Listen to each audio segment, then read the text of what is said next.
الحمد لله وكفى وصلاة الله وسلامه على رسوله المصطفى وعلى آله وصحابته ومن تبعهم بإحسان إلى يوم الدين. أيها الأحبة في الله،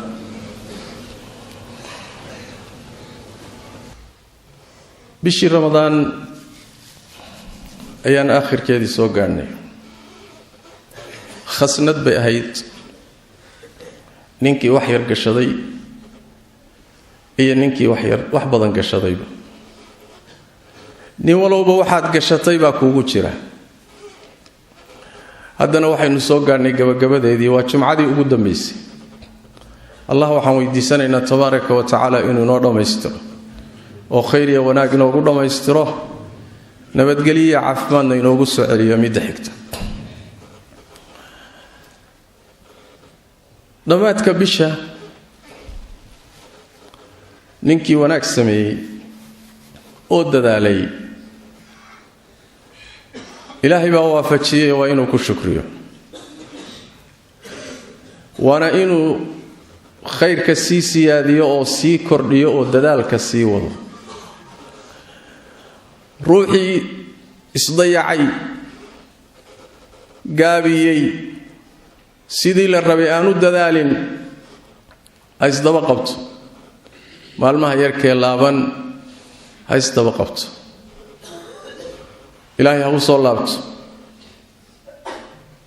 wixii loogu dambi dhaafi laana ha la yimaado maalmahan kooban ee laaban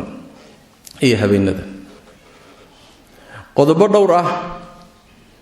ayay munaasib tahay jumcada bisha ramadaan ugu dambaysa inaan isku baraarujinno. qodobka koobaad waxa weeye, weli waxaynu ku dhex jirnaa 10kii bisha u dambaysay, 10kii habeenee bisha u dambaysay, waana 10kii nabigeennu salawaatu rabbi wasalaamu calayhi uu u dadaali jiray si uusan u dadaalin bisha inteeda kale. habeenkiisuu noolayn jiray, guntiga ayuu adkaysan jiray, ehelkiisuu toosin jiray nebi maxamed salawaatu rabbi wasalaamu calayh. 10kan dambe waxaynu ku jirnaa habeenadiisii ugu dambeeyo, weliba ay ugu rajo badan tahay inay leylatulqadri ku jirto, lianna habeenada ay ugu rajo badan tahay waa habeenka 27aad waay, iyadoo ay dhici karto inay habeenno kala noqoto. ayaa haddana axaadiista nebiga sal alla lay wasalam sida laga fahmayo waa habeenkay ugu rajo badan tahay waay. acmaasha marka ha la sii labanlaabo, dadaalkan ha la sii kordhiyo. bishana khatim wanaagsan ha la khatimo. midna waa inaan ogaanno, wax kastoo dadaasho ood camal iyo khayr ku dadaasho, arrinku wuxuu ku biyo shubanayaa khaatumada iyo gabagabadaada. alumuuru bilkhawaatiim, maxaa kuu dambeeyey, maxayse arrintaadu ku dhammaatay bay ku gabagaboobi. nabigeennu wuxuu sheegay salawaatu rabbi wasalaamu calayhi, nin noloshiisa samaynayay camalkii naar lagu geli lahaa, marka cimrigiisii wakhti yar ka laabayna ayuu isrogay, markaasuu camal wanaagsan xaggiisa isu rogay iyo dadaal aakhara iyo khayr uu u galay. sidaasuu ku dhintay oo jannada ku galay. midbaa cimrigiisa dadaal waday oo khayr ka shaqaynayay oo camal saalix iyo janno wixii lagu geli lahaa ka shaqaynayay cimrigiisa. markay u laaban tahay cimrigiisa wakhti aad u kooban ayuu markaa isrogoo isbedelo, wuxuu bilaabay camalkii naarta lagu geli lahaa. isagii buu ku geeriyooday, naar buu sidaa ku galay buu nebigu uri sal alla alay wasalam. arrintu waa khaatumada. marka ramadaan waad soo dadaashay, aakhirkeedii maxaad ilaahay tustay, maxaa lagaa arkay, maxaa qalbigaaga ku jira, maxaa ku khatintay camalkaagii oo kuugu dambeeyey. waa hawl muhima wey. qodobka labaad, bisha ilaahayga inoo dhameeyey tabaaraka wa tacaala maalmaheedii ugu dambaysay ina soo gaadhsiiyey. allahaasi mahad buu mudan yahay. in loo mahad celiyo, lagu shukriyo ayuu rabbi tabaaraka wa tacaala inaga mudan yahay. maalmahan inoo laaban, waxyaalaha la inooga baahan yahay waxaa ka mid ah oo aadka muhimka u ah in aan ku dadaallo bisha khaatumadeeda ilaahay inaan dambi dhaaf weydiisano.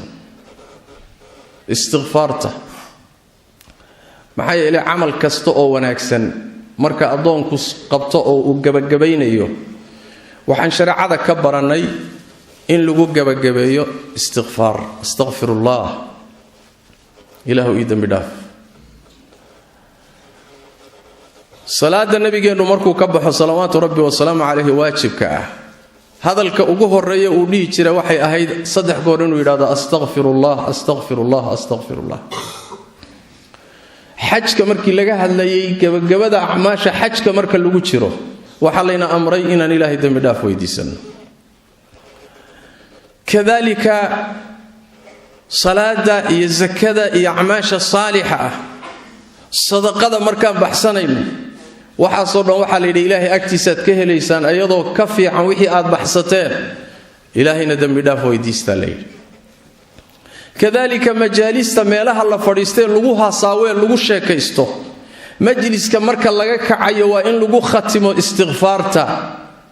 yaani wax weeyaan dhikri bay leedahay istighfaar ah sidaas daraadeed soonkii hadii la soo soomay waxa kamid ah habeenkii salaada loo taagan yahay la tukanayo taraawiixde tahajjudde salaatul leeyl quraanka kariimka ilaahay wuxuu inoogu sheegay dadka salaada tukanayay xilliga salaadoodu soo gabagabowdo oo la joogo hiraabta xilliga suxuurta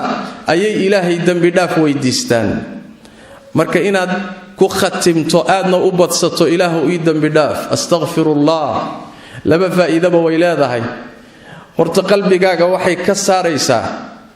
inaad uu kula weynaado oo camalkaagiya waxaad samaysay waxooga ay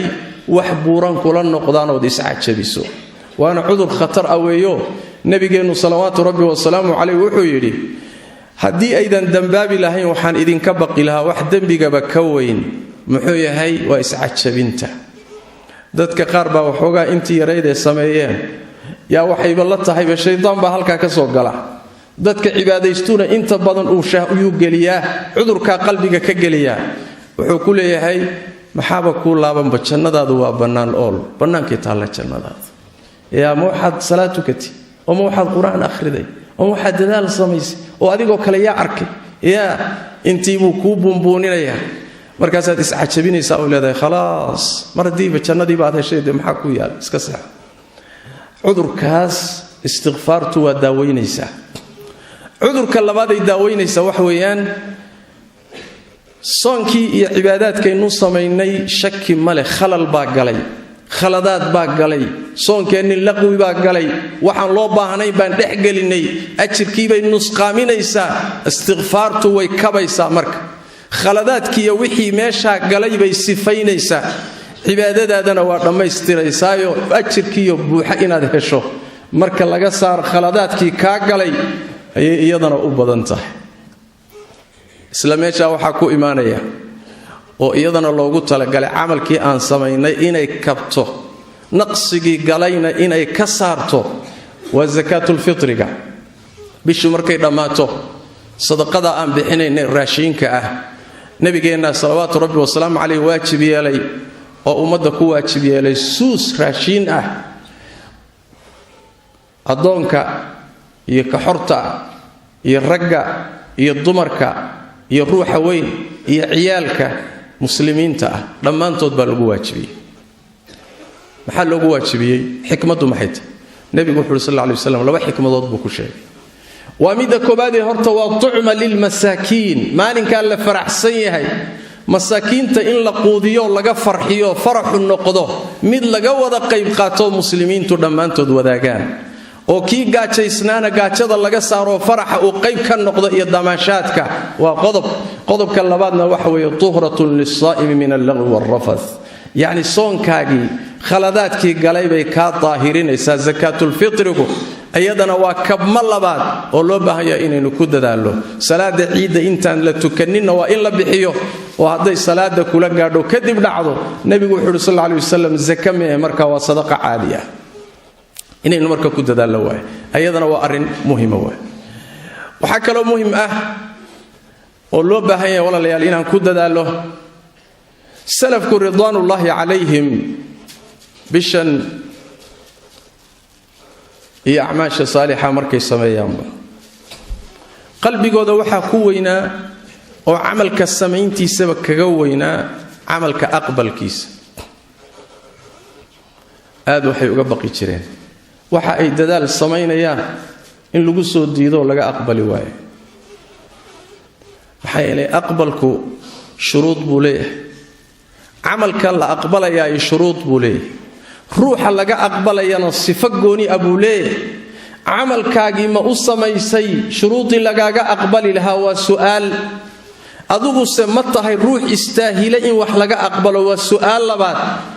labadaa dhinacba cabsi badan bay salafku ka qabi jireen ridwaanullaahi calayhim sidaas daraaddeed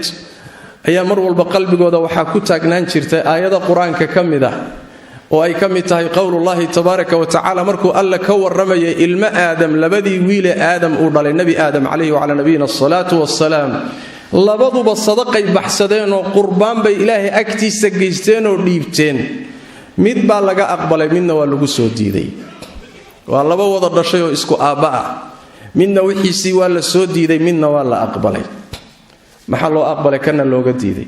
allah tabaaraka wa tacaala wuxuu yidhi calaa lisaani ibni aadam wuxuu rabbi yidhi tabaaraka wa tacaala inamaa yataqabbalu allahu min almuttaqiin kan wax looga aqbalay muttaqi buu ahaa addoon istaahiloo ilaahay ka baqu ah macnaheeda kaa kalena waxaa loogu diiday oo loo aqbali waayo ma istaahilo in laga aqbalo waa faajir mar kalena waan idin xusuusine horey waxaan uga soo hadalnay rabbi tabaaraka wa tacaala meesha muhimka ah ee uu kaala mucaamaloonayo waa qalbigaaga waay maxaa qalbigaaga ku jira niyadeeda camalka ku samaysay qaabkeed u samaysay waa su'aalo tagan adiguse maxaa tahay murug badan bay ku haysay ayadda labaadii waxay ahayd cali bn abi aalibin radia allahu tacala canhu ardah iyo fudaalat bnu cubayd iyo saxaabada in badan sida ka sugan iyadana cabsi badan waxay ku hayn jirtay ayadda fi suurati almu'minuun alla ku sheegay tabaaraka wa tacaala mu'miniinta markuu akhyaarta sifaynayay waladiina yu'tuuna maa aatow wa quluubuhum wajila annahum ilaa rabbihim raajicuun way dadaalayaan sadaqadii bay bixinayaan khayrkii bay la imaanayaan haddana maca dalika quluubtoodu waa baqaysaa caaisha ummulmu'miniin baa weydiisay rasuul ilaahi oo kuwan dadaalayay haddana baqaya rasuulka ilaahayow ma dadka sinaysanaya waxadayaba oo xatooyadii iyo khaladaadkay galeen baa cabsi ku hayso qalbigoodu la baqaya miyaa markaasuu nabigu wuxuu sal lay slam laa yaa binta sidiiq maya buu rasuulku wuhi sal lay wasalam waa dadka tukanaya sadaqaysanaya soomaya ka baqaya in laga aqbali waayo wa quluubuhum wajila khaa'ifuun min cadami alqabuul khaa'ifuun min alrad in la soo diiday ka baqayaan bishu markay dhammaato cali bn abi aalib iyo cabdullahi bn mascuud saxaabadii nabiga ridwaanullaahi calayhim waxay dhihi jireen yaa layta shicrii yaa wartalow yaa la aqbalay oo loo tahniyadeediyaa yaa la aqbalay oo ilaahay camalkiisii aqbalay oo tahniyad mudanoon u tahniyadaynaa yaase la qadiyey oo la soo diiday oo loo tacsiyeeyaa war ninkii la aqbalayow hanii'an lak ruuxii la soo diiday ee la soo qadiyeyowna ilaahay musiibadaada ha kabo bimacnaa waxa weeyaan lama yaqaano wey waa gacan uur ku jirta inkastoo rajadannadu fiican tahay oo mu'minka qalbigiisa markuu cibaadada samaynaya ilaahay inuu ka aqbalayo rajadiisu inay u badato ay tahay haddana maca daalika ama adiga khaladku kaa imaan kara inaadan istaahilin wax laga aqbalo ama camalkiibaadan u samaynin sidii loo aqbali lahaa cabsidu halkaasay ku jirtaa sidaas daraaddeed taasina waxay keenaysaa haddii camalkaagiiba aadan hubin meeluu ku dambayn doono waxaad leedahay alalahay dadaal kala galo bal ilaahay wuxuunbuu kaa aqbalaa dhici kartee bal dadaalka siyaadi waana midda ay ku imaanaysa wey ulaa'ika yusaaricuuna fi lkhayraat wahum laha saabiquun khayrkay u tartamaan khayrkoodna way kaga hormaraan maxaa yeelay kii horay ka baqayaan in laga aqbali waayo ku damba samee casaa walacalla inuu ilaahay kaa aqbalo tabaaraka wa tacaala fudaalata bnu cubayd saxaabiga la yidhahdaa wuxuu dhihi jiray haddaan ogaan lahaa hal camal ah inuu ilaahay iga aqbalay wax yarna ha ahaatee waxay ii dhaami lahayd oo iiga khayr badnaan lahayd adduunyada iyo waxa dhexdeeda yaallo oo dhan ilaahay ma ku aqbalay mise waa ku soo diiday waa su'aal weyn sidaas daraaddeed tabacaagii wuxuu noqon doona garan mayside dadaalka siyaadi oo khayraadka badi waxaa ugu dambeeya bishii waa dhammaatay gabagabay ku dhowdahay dhowr bari baa inoo laaba waan tukannay waan soonnay waa cibaadaysanay quraan baan akhrinay waa sadaqaysanay dadaal badan baan bixinay tayib bishu markay dhamaato oo saa ay u baxdo masaajidii buuxday khayrkii loo tartamayay safafkii la isku xidhiidhiyay waa isdhimayaan waa shay dabiici ah inay isdhimaan laakiin dadka qaarkood baa waxay gaadhsiinaysaa dib u dhacaas dib u gurashadaasi waxay gaadhsiinaysaa inay ku noqdaan meeshii ay ramadaan ka hor ka yimaadeen khatartuna taas waay halaabanin meel baad soo gaadhay iimaankaagii baa kobcay khayraad baad baratay naftaadii xumayd baad ka adkaatay oo ilaahay kaaga kaalmeeyey meel fiican baad soo gaadhay horay u soo soco dib ha u noqon waxaa yeelay allah tabaaraka wa tacaala wuxuu jecel yahay addoonku hadduu camal sameeyo inuu camalka daa'imu alla jecel yahay inuu gooyo ilaahay ma jecla camalka inuu daa'imo nabigeennuna saasuu ahaan jiray camal hadduu bilaabo waa daa'imi jiray nebigu salawaatu rabbi wasalaamu calayh su'aal baad isweydiin kartaa sidaadaba ma ilaahay baad caabudaysay mise ramadaan iyo zaman baad caabudaysay haddaad zaman iyo ramadaan caabudaysay waa tegay ee meeshaadii isaga noqo muhiimaddii waad gudatay waaba kuu dhammaatay laanna kii aad caabudaysay baxyay haddaadse allah caabudaysay tabaaraka wa tacaala kaad caabudaysay waa xayi jirina doona adigana waxaa laga rabaa inay intii aad nooshaa cibaadadaada ay jirto wacbud rabbaka xataa ya'tiyaka alyaqiin ramadaan waxaa loogu talagalay fursad iyo jaanis cibaadada la siyaadiyo weeye laakiin ramadaan hadduu baxo in laga tago oo dib loo noqdo maaha nabigeennuna salawaatu rabbi wasalaamu calayh waxa uu leeyahay camal walba wuxuu leeyahay xiiso iyo nashaad buu leeyahay xiise kasta iyo nashaad kastana wuxuu leeyahay hoosu dhac iyo qaboobid nashaadkaagii iyo xiisahaagii hoos buu u soo dhacayaa oo ilaahay baa bini aadamka ku abuurayo mar walba meeshii ma joogi karee dib buu u soo noqonayaa markuu xiisahaagii iyo taacadii iyo khayrkii iyo wanaaggii aad haysay wax yar dib u noqdo nebigu labuu u kala qaaday salawaatu rabbi wasalaamu calayh ruuxaasi waxoogaa dib u yaro noqday oo xiisihiisii hoos u dhacay haddii uu istoosiyo khayrkana dhadhaweeyo kaasi raja loo qabaa haddiise dib u noqoshada iyo xiisihiisii baaba'ay ay gaadhsiiso inuu ka baxo xuduuddii shareecada iyo diinta inuu ka baxo hadday gaadhsiiso oo macaasi iyo dunuub iyo waxaan loo baahnayn uu galo kaasi nebigu wuxuu yidhi sal alla alay waslam ha tirsanina buu rasuulku yidhi sal alla alay wasalam ramadaan wuxuu ahaa safka hore ruuxa ugu dadaal badan haddii ramadaan laga baxayna wakaa waxaasuu qasanayaa ha tirsanina waxna ha ka soo qaadina buu rasuulku yidhi salawaatu rabbi wasalaamu calayh yacni waa halaagsamay wey waa u dhammaatay sidii riwaayo kale tilmaamayso horey u soo soco marka dib ha u noqon allah wuxuu eedeeyey tabaaraka wa tacaala dad wax yaroo camala intay sameeyeen intii gooyey oo haddana joojiyey afara'ayta aladii tawallaa war bal ka warran mid jeedsaday wax yar sameeyey intiina gooyey ya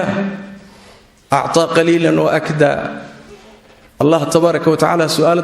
badan buu daba dhigayoo in laysweydiiyey ay tahay acindahu cilmu lghaybi fahuwa yaraa أم لم ينبأ بما في صحف موسى وإبراهيم الذي وفى ألا تزر وازرة وزر أخرى وأن ليس للإنسان إلا ما سعى وأن سعيه سوف يرى والعمل كي أتسمي سمركات قويسي بل سؤالها إسويدي ما واحد أوقاتي إنا إنت أسكوكو في اللات ما غيب كاد أوقاتو إنت إنا تشنتكو قليساد أوقات سو ما أوقد روح البدن بيقيسا إنو حنباري سو ما أوقد روح البوحو شقيستا إنو لها أكتيسا كولي maxaad u istaajiyso intii yarayd u goysay waa su'aal allah tabaaraka wa tacaala aad u jeedinayo way dadka dhaqanka iyo qaabka leh nabigeennuna saxaabadiisa markuu ka dareemay waxoogaa dib u gurasho markuu ka dareemay wuxuu yidhi horay u soo socda horay u soo durka dib ha u noqonina maxaa yeelay dadku qaarkood inay dib u guranayaan ka zuuli maayaan ilaa ilaahay dib u rido tabaaraka wa tacaala waxaan u baahannahay khitaamka ramadaan hadduu dhammaadaba inta naftaada geeridiibaa soo socota mar walbood geerida u sii dhowaatana waxaa la rabaa in camalkaaga iyo khayrkaagu siyaado ee aadan dib u noqonin baa la rabaa gabagabadu waxa weeye rabbi wuxuu inugu faray bisha dhammaadkeeda inaan isaga weynayno kuna shukrino litukmilu lcidda tiradii dhammaystirnay ama in yarbaaba inooga laaban ولتكبروا الله على ما هداكم إن إلهي وينيسان هنونين تؤيدين هنوني يوافتشنت إن إلهي كوينيسان تكبروا الله قلبك وإنه إلهي كويناده شرع كيسية أمر كيسية نهي كيسونا قلبك كويناده عربك وإنت كوينيسا الله تبارك وتعالى الله أكبر الله أكبر الله أكبر xubnaha waa inay ilaahay weynidiisa ku socdo weynayntiisa ku socdaan noloshaadoo dhan waa inaad ilaahay cadamadiisa iyo weynayntiisa aad qadariso walitukabbirullaha ala ma hadaakum sababtu waxa weeye haduusan isagu ku waafajin lahayn ma aadan soonteen haduusan ku waafajin lahayn maadan tukateen haduusan ku waafajin lahayn maadan islaamteen oo iimaanka maadan qaadateen haduusan ku waafajin lahayn aayad quraana maadan akhriyeen اللهم لولا الله ما اهتدينا ولا تصدقنا ولا صلينا إلهي تبارك وتعالى التوفيق دي سينتا سودان كو دحداي محمد يا مرك ان اد وينيسو يا ان اد كشكريدو ولعلكم تشكرون شكري انا ما لغا ودا واتي ان خطبه كغا هدلay qalbigaagu inuu dareemo nicmada rabbi ku siiyay tabaaraka wa taala arabkaagana aad ka mahad celiso xubnahaaguna ay u shaqeeyaan sida ilaahay raali ka yahay tabaaraka wa taala shukri iyo alla weynayn baa lagu khatimay bisha gabagabaynteeda shukrigana waxa ka dhalanaya amal baad samaysay wanaagsan shukrigiisu waa inaad mid kala daba dhigto mid kala la timid shukrigiisu waa inaad ku kala daba dhigto waa inay isjiitaan daacadu waa inay isjiidato shukrigu macnahaasa laga wadaa ee inaad goysood intii uun ku ekaato ma aha sidaas daraadeed ilaahay tabaaraka wa tacaala bisha maalmaha inoo laaban ilaahay khaatimo wanaagsan allah inoogu khatimo acmaashayni saalihaydna allah inaga aqbalo ilaahay tabaaraka wa tacaala ramadaanka dambe inagoo nooloo naba qabno ilaahay tabaaraka wa tacaala hayna gaarsiiyo kana acmaashayna saaliha allah inaga aqbalo ibn aadam ahbib ma shi'ta فإنك مفارقه واعمل ما شئت فإنك ميت وعش كما شئت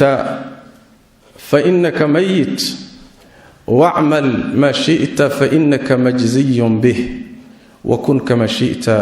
فكما تدين تدان صلوا وسلموا على خاتم الأنبياء والمرسلين اللهم صل وسلم وبارك على عبدك ورسولك محمد وعلى آله وصحبه أجمعين وارض اللهم عن الصحابة والتابعين وتابعيهم ومن تبعهم بإحسان إلى يوم الدين اللهم إنا نسألك الهدى والتقى والعفاف والغنى ربنا ظلمنا أنفسنا وإن لم تغفر لنا وترحمنا لنكونن من الخاسرين اللهم إنا نسألك الخير كله عاجله وآجله ما علمنا منه وما لم نعلم ونعوذ بك من الشر كله عاجله وآجله ما علمنا منه وما لم نعلم اللهم إنا نسألك الفردوس الأعلى وما قرب إليها من قول وعمل ونعوذ بك من النار وما قرب إليها من قول وعمل ربنا تقبل منا إنك أنت السميع العليم وتب علينا إنك أنت التواب الرحيم اللهم اغفر للمسلمين والمسلمات والمؤمنين والمؤمنات الأحياء منهم والأموات برحمتك يا أرحم الراحمين اللهم انصر دينك وكتابك وسنة نبيك يا أرحم الراحمين اللهم أنجي المستضعفين من المؤمنين في كل مكان اللهم أنجي المستضعفين من المؤمنين في كل مكان وانصر عبادك المجاهدين في سبيلك يا حي يا قيوم اللهم أنجي المستضعفين يا أرحم الراحمين اللهم أنجي المستضعفين من المؤمنين يا أرحم الراحمين يا قوي يا قهار برحمتك نستغيث ردنا إليك ردا جميلا ووفقنا لما تحب وترضى وسبحانك اللهم بحمدك نشهد أن لا إله إلا أنت نستغفرك ونتوب إليك